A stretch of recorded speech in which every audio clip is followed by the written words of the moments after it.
Hello everyone, आप बहुत अच्छे होंगे और मेंस लिखने का मौका मिला है, उनसे मैं बात करना चाहूँगा स्पेसिफिकली।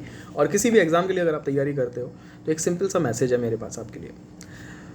एक कॉमन ट्रेंड होता है, हम जब रिज़ल्ट के बारे में सोचते हैं ओवर थिंकिंग करना स्टार्ट कर देते हैं कि हमारा होगा या नहीं होगा, और इस साइकिल से हमारी स्टडी डिस्टर्ब होती है, हम पढ़ाई नहीं कर पाते, हम जितना भी पोटेंशियल हमारे अंदर है हम उसको यूज़ नहीं कर पाते, और एक कंसिस्टेंसी नहीं आ पाती हमारी पढ़ाई में कि रिज़ल्ट होगा नहीं होगा, पास होगा नहीं होगा तो क्या करेंगे, इस तरीके से।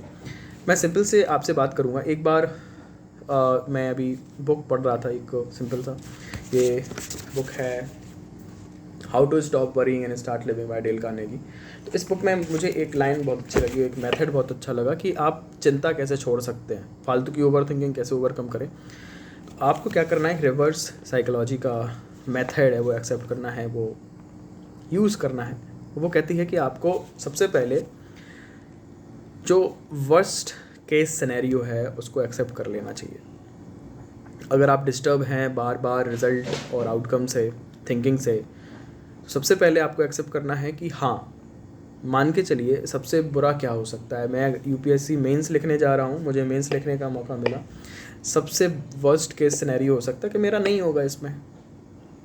अगर आप बार बार डिस्टर्ब हो रहे हैं इसी थिंकिंग से, तो एक बार एक्सेप्ट कर लो कि मेरा नहीं हो रहा, मेरा नहीं होने वाला, मेरा नहीं हुआ, मैं फेल हो गया, चलिए मान लीजिए। एक बार आपने एक्सेप्ट कर लिया, मेंटली प्रिपेयर हो जाओ इस चीज़ के लिए कि हाँ ऐसा हो सकता है, देयर इज़ अ पॉसिबिलिटी कि आपका नहीं होगा। और समझ लो इस माइंडसेट को कि हम क्यों परेशान हैं बार बार। इससे होगा क्या, आप एक्सेप्ट करने के बाद में जो बचा हुआ टाइम है, अब उस पर बैठना नहीं है। भाई मैंने एक्सेप्ट कर लिया, नहीं हुआ, नहीं होगा मेरा, अब पढ़ाई करने का मतलब नहीं है, ये एटीट्यूड डेवलप नहीं करना है। मेरा मतलब है एक बार एक्सेप्ट कर लो कि जो टेंशन आ रही है, नहीं होगा यार, ये हो गया, वो हो गया, नहीं होगा, एक बार एक्सेप्ट कर लो कि हाँ ठीक है, नहीं हो रहा मेरा, नहीं होगा, ज़्यादा से ज़्यादा क्या हो जाएगा, नहीं होगा मेरा, नहीं होने दो। अब क्या करना है मुझे, बचे हुए समय में वो करते हैं, focus on the available time, available resources we have. बस इस पर काम स्टार्ट कर दो आप। जितना भी टाइम है उतना बेस्ट देने की कोशिश करो, क्योंकि आपने पहले से एक्सेप्ट कर रखा है मेंटली कि हाँ, अगर ऐसा केस होता है कि अगर मेरा नहीं हुआ तो मुझे कोई टेंशन नहीं होगी। एक बार करके देखो। जब मैं भी मेंस लिख रहा था तो दोनों टाइम में ये बात कॉमन होती है, लेकिन जैसे जैसे आप इस जर्नी में आगे बढ़ते चले जाते हो तो फिर आपकी एनजाइटी कम हो जाएगी, आपको फोकस आ ही जाएगा रिज़ल्ट पर, मतलब अपने वर्क पर, अपनी ड्यूटी पर, अपने आउटकम पर, सॉरी इनपुट पर। क्या आप, मैं अपना काम करूँगा, फेल तो पहले से हो चुका हूँ, और क्या हो जाएगा, एक बार और फेल हो जाएंगे, कोई बात नहीं है। तो एक लाइन यहाँ पर है इस बुक में कि acceptance of what has happened is the first step in overcoming the consequences of any misfortune. आप कोई भी मिसफॉर्च्यून के कंसिक्वेंसेज से बाहर निकलना चाहते हैं तो सबसे पहले एक्सेप्ट करना पड़ेगा जो हो चुका है। वो आपके हाथ में नहीं था, अब आपके हाथ में क्या है, remaining 60 to 65 days for mains UPSC 2024। अब सारी की सारी ताकत आपको इस पे लगानी है। जो भी टॉपिक्स हमारे पास हैं, जो प्रिपेयर्ड हैं, उनकी आंसर राइटिंग करिए। जो टॉपिक्स प्रिपेयर नहीं है उनको प्रिपेयर करिए। GS1 हो, GS2 हो, ऐसे हो, एथिक्स हो, ऑप्शनल हो, इनको किस तरीके से हम रेडी कर सकते हैं, तैयारी कर सकते हैं। दुनिया से अलग होने की ज़रूरत होती है थोड़ी सी, वो कहते हैं ना मी टाइम, वो है, रिक्वायर्ड है। कौन क्या कर रहा है उसको छोड़ दो, नहीं छोड़ पाओगे तो आगे नहीं बढ़ पाओगे, आप वहीं धंस जाओगे जहाँ खड़े हो।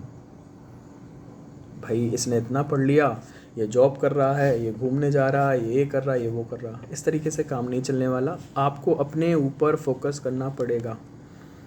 सिंपल, आपको बेस्ट अपॉर्चुनिटी मिली है मेंस लिखने की।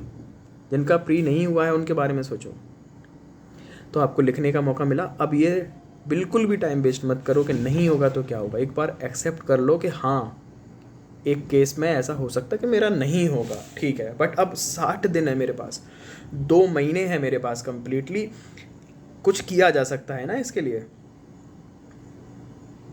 तो करते हैं ना। नोट्स बनाते हैं, आंसर राइटिंग करते हैं, प्रैक्टिस करते हैं और एग्ज़ाम जाके दे देते हैं। एक्सपीरियंस मिलेगा, एक्सपीरियंस लेते हैं।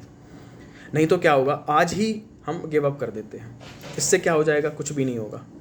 एक बार हम ट्राई तो करना चाहिए, है ना। मेहनत ही ना करें तो गलत बात है। फेल हो पास हो ये अलग बात है, सेम चीज़।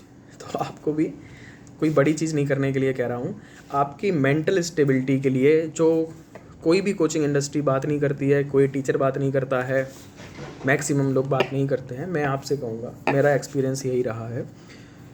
इन ये इंटर एग्ज़ाम पीरियड है ना, प्री के बाद मेंस के पहले का पीरियड, यहाँ पे अपने आप को संभालना बहुत बड़ी बात है। अपने माइंड को संभालना बहुत बड़ी बात है। आप अपने आप को संभालें, एक्सेप्ट कर लें, हाँ ज़्यादा से ज़्यादा क्या हो सकता है, नहीं होगा, मेरा नहीं होगा, कोई बात नहीं।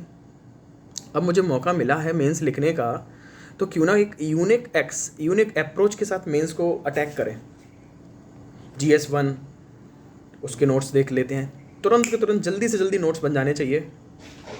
कुछ ऐसा तिगड़म करते हैं, GS2 GS3 GS4, आराम से बैठो, इतना मटेरियल है मेरे पास, प्री मैंने पास किया है तो मेरे पास नॉलेज है, इसने इतने टॉपिक की मैं आंसर राइटिंग कर सकता हूँ।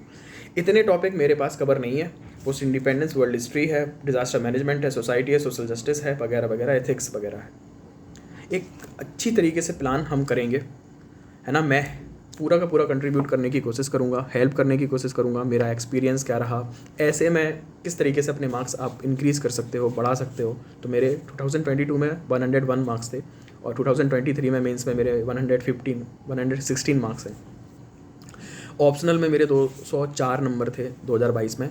2023 में मेरे मार्क्स 235 हो गए। तो ये किस तरीके से इम्प्रूवमेंट हुआ, कैसे इम्प्रूवमेंट किया, तो इतना तो मैं आपको हेल्प कर ही सकता हूँ, गाइड कर ही सकता हूँ। Thank you so much. अपने मेंटल हेल्थ का ध्यान ज़्यादा से ज़्यादा रखें, फिज़िकल हेल्थ का ध्यान ज़्यादा से ज़्यादा रखें और कंटिन्यूटी बनाए रखें।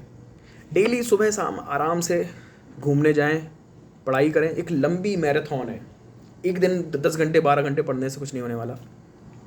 बिंदास रहें, माइंड सेट क्लियर कट रखें और पढ़ाई करते हैं, एग्ज़ाम क्लियर करते हैं साथ में मिलकर। Okay, so love you all, take care, bye bye.